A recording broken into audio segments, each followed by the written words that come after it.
All right, JC on the mic with tonight's player of the game here in Game 1.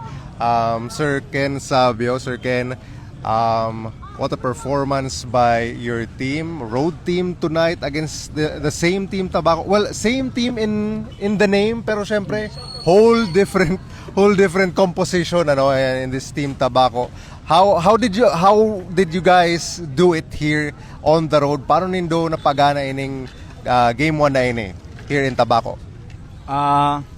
Bumase na lang kami sa game plan namin. Sa kasi napansin din namin, malakas din talaga yung Tabaco. So, pinagandaan namin, namuno yung mga veterano sa amin, tinuro kung ano yung plano sa gameplay. Yun na lang sinunod namin para manalo. Now, talking about Team Tabaco, Ken, of course, this is set to be a rematch of last year. You also played last year with Team Bakakay.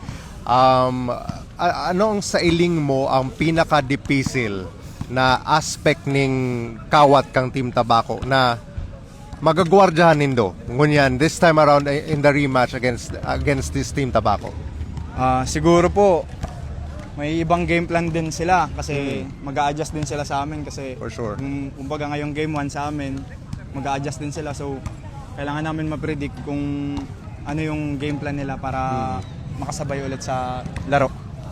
Now, victory here in Game 1, Ken, gano'n ka-importante? Para sa Indo, as a team, para sa imo, gano'n ka-importante na ang Game 1 mapasa Indo?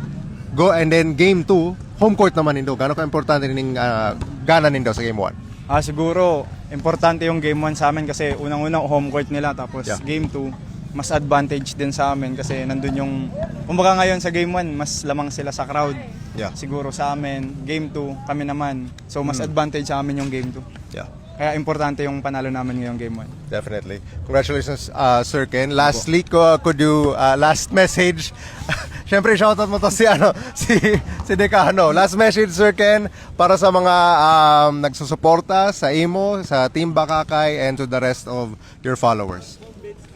Binabati ko syempre yung mga supporters namin dyan dito sa Bakakay, tapos kay Boss Nick, sa mga boss namin na Bombales, tapos sa mga tropa ko dyan sa Siguran, sa Uban, tapos syempre yung family ko, si Mama, tsaka si Karen sa asawa ko, tapos sa dalawa kong anak, si Kyler tsaka si Kaliana. There you go. Thank you so much, Sir Ken. Congratulations on this win. See you in Game 2. Thank you po. Thank you.